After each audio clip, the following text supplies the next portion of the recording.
Hi, this is Sarit Switzer, and welcome to the It Is Taught podcast, a podcast devoted to the teachings of Rabbi Shneur Zalman of Liadi as recorded in his most famous work, the Tanya. My hope for this show is to make these teachings accessible and relatable to the average person, regardless of prior Jewish education or affiliation. The episodes follow the prescribed daily study portions and are meant to serve as practical lessons in how to live your life as your true self and develop an authentic and powerful relationship with your Creator.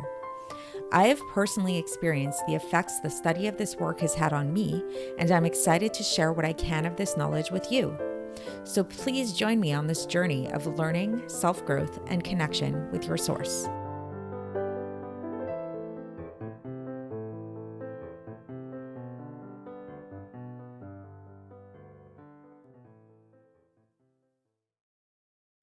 Hi, and welcome to the It Is Taught podcast. This is episode 715 for the 23rd of Cheshvan in a regular year.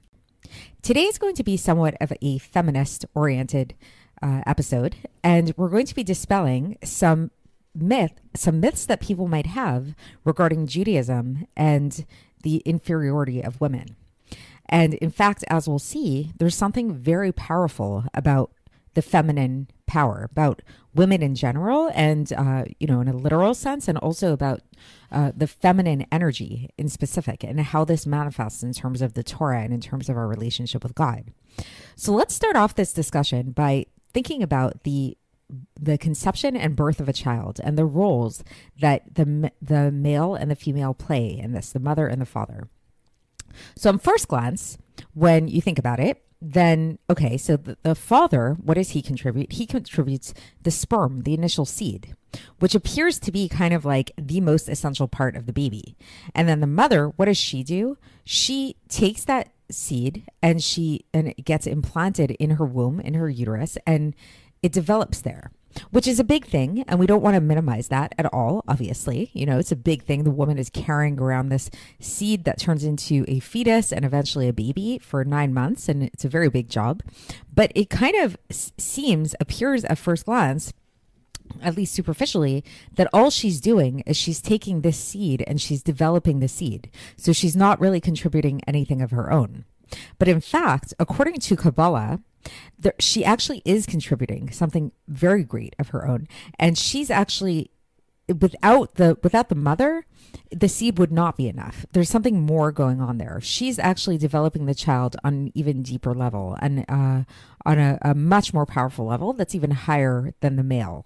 The parallel to all of this, to this discussion in terms of Torah, is interestingly in the study of Torah itself. So we know, and we've spoken about this several times, that there's the Written Torah and then there's the Oral Torah. Like the Written Torah is like the 5 books of Moses and the Nevi'im, the prophets and the writings and all of that. And then there's the Oral Torah, which is the Mishnah, the Gemara, all of that kind of stuff. And in Hasidic and Kabbalistic literature, the Written Torah is associated with being masculine. It's actually called the father. And the Oral Torah is actually called the mother. It's the feminine part. So again, at first glance, just similar to this illustration of the conception and birth of a child, at first glance, when we look at the relationship between the Oral Torah and the Written Torah, it seems that the Oral Torah, the sole purpose of the Oral Torah, is there to elucidate upon the Written Torah. When in fact, as we'll learn today, there's actually the role of the Oral Torah is actually something much greater than that. And in learning the Oral Torah, we're not just learning explanations and commentary on the Written Torah, which of course is true, and that is definitely why it's so necessary and why you can't just learn the Written Torah without the Oral Torah on its own. The Oral Torah has another advantage in that it actually taps into something even higher than that. What could be higher than the Written Torah? Well, if we understand that the Written Torah is God's wisdom, so as we've already mentioned in several places in this podcast, what is above wisdom? Above wisdom is the power of will. And so that power of will, as we've been talking about, God's will is manifest through his commandments, is manifest through the laws of the Torah. So thus, when we learn the Oral Torah, it's specifically the laws that are found within the Oral Torah that allow us to tap into this will of God. Because the Oral Torah actually contains many things. It contains stories and interpretations of the written Torah, like I mentioned, like kind of like the behind the scenes of things like that. But then a good portion of the Oral Torah is the laws of the Torah. And those laws of the Torah are not merely just there to serve as elaborations and explanations of the written Torah, but they're actually there to tap into something much deeper, to bring out the will of God. So this is connected to this idea of, again, this somewhat superiority, this special power that the woman has, both on a very simple level and on a spiritual level, to actually bring something out of the man that he's not able to do on his own. She can bring out his potential. So the oral law, specifically the laws that are in the oral law, it has this potential to bring out God, who is our husband's will.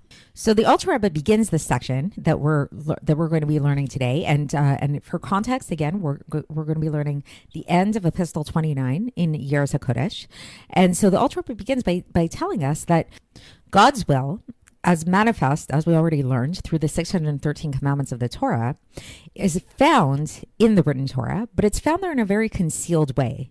And the only way that this will can become revealed is through the Oral Torah. So on a very basic understanding of this is sort of like, one of the proofs that many rabbis bring for the truth of the Oral Torah, or for the existence of the Oral Torah, and that it wasn't just the written Torah given without anything, but in fact the written Torah was given to us along with the Oral Torah, is that you look at many places within the Torah itself where it talks about things that we need to do, but they're written in a very cryptic fashion, and they seem to be alluding pretty explicitly to commentary elsewhere. So a big example for this is the tefillin, where it says about the tefillin, like the source of the mitzvah of doing tefillin is in the written Torah, where it says that you should bind them for a sign on your hand, and they shall be frontlets between your eyes. That's from Devarim chapter 6, verse 8. So it's very obscure, right? Like now we know that it means tefillin. Everybody takes it for granted. We say that in Shema, we're talking about tefillin. But all it says in the Torah, it says you should bind them. What's the them? What is this them? It's a very obscure statement, right? The Torah doesn't say what to bind, how to bind. What does between the eyes mean? What does on your hands mean? Like the hand, does it mean the arm? Does it mean the finger? Like what is this, right? So the Oral Torah gets into all of this. The Oral Torah talks about it. There's a lot of explanations about the tefillin. It says that you need a single box, and then on the hand, and then there's 4 boxes on the head that have 4 scriptural passages to them. And the Oral Torah teaches us that these tefillin need to be made out of leather, and that the leather straps need to be black. And there's all kinds of different teachings regarding this tefillin that are found in the Oral Torah specifically. They're not written in the written Torah. Also, another thing in regards to this is when it says your hand, it's actually talking about your arm. It's not talking about like the palm of your hand, but it's actually talking about your arm. When it says between your eyes, it's talking about your scalp. It's not talking about your forehead. And so this is one example. This is a very obvious example, is the example of tefillin that we can see very clearly in the scripture, that there's an allusion to the Oral Torah. It's that we read it in the scripture, we see it's very abstract, and there's got to be more there. It's like that was like a code to teach us, like, hey, this is kind of like the Cliff Notes, but there's more to what's written here that's found in the Oral Torah. And this is true not just for tefillin, but it's actually for all the commandments that are found in the Torah, whether we're talking about positive commandments or whether we're talking about negative commandments. The only way that we can understand these commandments is by learning the Oral Torah. The Oral Torah is an essential part of the written Torah. Like on Mount Sinai, just to reiterate it over again and again and again, when we say that we received Torah on Mount Sinai, we don't just mean the written Torah, we mean the Oral Torah as well. And they're 2 halves of the same coin, so to speak. So tefillin is an example of a positive precept, a positive commandment where we see this. Now the Oral Torah brings an example of a negative commandment, meaning a prohibition, and that has to do with Shabbos. So similarly with Shabbos, where all it says about Shabbos in the Torah is it says lo ta'aseh melacha. This is found both in Shemot and in Devarim. So in Shemot it's found in chapter 20 verse 10, and Devarim verse 16 chapter 16, verse 8, which lo taseh malacha means do not do work. And it doesn't say what work means, right? And a lot of people who kind of like don't disregard the Oral Torah take this in a very literal way. And they say, oh, well, work, that means I could just sit around and I could watch TV or play video games, right? Those of us with a little bit more knowledge know that this isn't the case, and that in fact, both watching TV and playing video games on Shabbos are in fact considered to be work. And in fact, a lot of other things that we might actually think of as quote unquote work aren't necessarily work, like waking up really early in the morning to go to shul really early, right? Or moving a couch out of the way in order to make room for a table for a Shabbos, in order to have a Shabbos meal. Like that's not necessarily work, right? Even if the couch is pretty heavy. Right. So it's not like when we say work, it's very vague when it says that in the Torah. So we need, again, here's an example, just like with the tefillin, we need the Oral Torah there. We need the Oral Torah to help us understand what this is, what is meant by work. And in fact, we find that in the Oral Torah, it talks about this. It specifies that there are 39 malachos, 39 like forms of work, and it's not just a reference to carrying stones or heavy beams, which is, this is in fact, carrying stones or heavy beams is in fact considered a rabbinical prohibition. So you're not allowed to do that on Shabbos. But interestingly, it's a rabbinical prohibition, but it doesn't fall under the category of the Torah prohibition of work. The Torah prohibition of work is those 39 malachas, 39 categories of work, which are only spelled out in the Oral Torah. So even though they're only spelled out in the Oral Torah, they're still considered to be Torah commandments, not rabbinical commandments. And so the Alter Rebbe says that this is true of all the commandments. So we talked about tefillin as a positive commandment. We talked about Shabbos as a prohibition and negative commandments. But the truth is, this is true for all the commandments, whether they're positive commandments, prohibitions. All of these things are found in a very concealed way, and they're only revealed through the Oral Torah. We need the Oral Torah in order to understand them. And this is why, now this is where it gets into the feminine and masculine part of the episode today, is that we see that according to the Zohar is a very interesting take on a citation from Mishlei chapter 1 verse 8, which says, Al titosh Torat imecha, which literally means, and you should not cast off the teachings of your mother. So this sounds like, it's a good lesson in life. Like if your mother taught you things in your childhood, chances are she knew what she was talking about. So you should remember these things throughout your life. And indeed, there is a lot of truth to that very basic idea, right? But also, this is meant to be a mashal. This is meant to be a parable. Because we can think about this, like, again, when we think about the anatomically, when we think about a child being born, the child is comprised of the sperm of the father, right?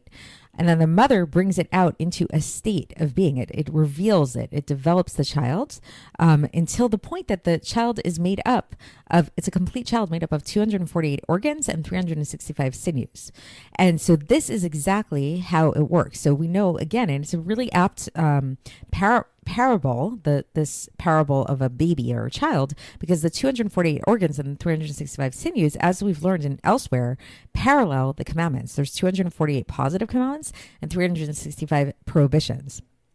And these and just like the mother physically is the one in the terms of the birth of a child that develops the child to have these organ and sinews, so too when it comes to the metaphorical mother, which is the oral law, this metaphorical mother is the one that develops these laws, these 248 mitzvahs aseh, positive commandments, and 365 negative commandments.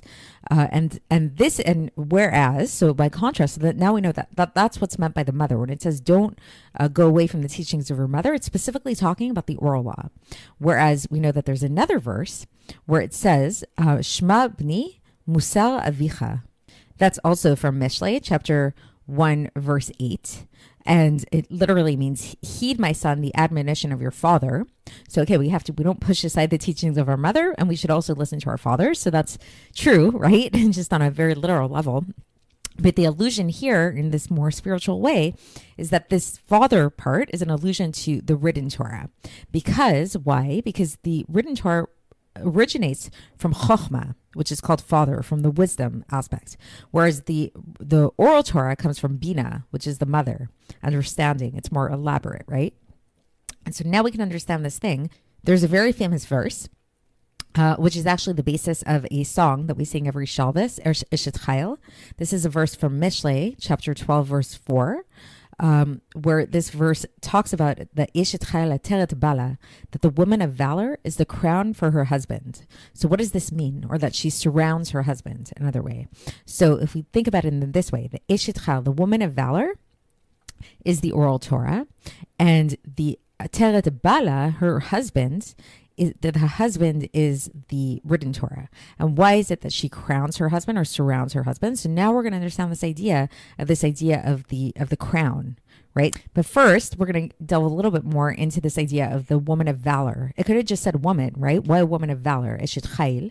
So it's a woman of valor. It's related to this. Chayil means like a soldier. So she's a woman that gives birth and raises many legions. So and it's related to this idea. That's this citation that comes from Shir Hashirim, chapter 6, verse 8. Velamot en mispar, that maidens without number. So, and this word maidens, alamot, it's like a little bit of a play on word. It also means olamot, worlds. So, in these worlds are an allusion to the halachos, to the different laws that are without number. So it talks about this in the Tikkunei Zohar in Kabbalah, that these worlds, these manifold worlds, which are also kind of like maidens. So again, it's this feminine aspect, are countless, and these are the laws. These are the laws of the Torah, and all of these are manifestations of Hashem's will, which is hidden in the written Torah. And so now, going back to this idea of the crown, so we understand now, so the woman of valor, so now we know it's a woman of valor, so woman that's the oral Torah. Valor is because it gives birth to many, many legions. So valor is this idea of like a soldier that just there's this aspect of like just like many legions to it, so many different laws. Surrounds her husband. Her husband is the written law, so she brings out the written law into actuality, into revelation.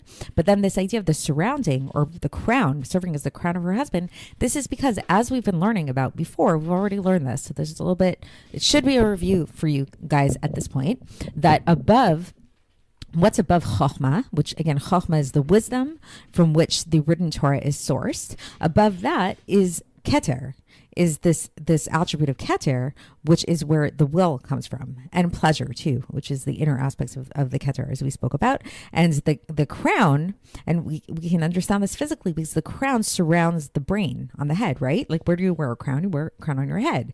So the crown, quite literally and metaphorically, is above the head. And this is why, now we can understand why the halachos, the different Torah laws, are actually called crowns, or kitra shel Torah, the crown of the Torah. And somebody who is, and it's taught that somebody who learns specifically halachos, Jewish law, then it's promised to them that they will have a share in the world to come, because what they're doing is, again, like through learning Torah law, what you're doing is you're really vesting your soul, all three aspects of your soul, your nefesh, ruach, and neshama, in the supernal world above, as we spoke about. We spoke about that in previous episodes. So that's the end of this section. So just to reiterate this and kind of bring it together. So the basic idea is that we have the written Torah. That's the father. That's the chokhmah, the wisdom. Then we have the oral Torah. That's the mother. That's the elaborations, the elucidations on the written Torah. But the amazing thing about the oral Torah is it's not just elaborations and elucidations of the written Torah.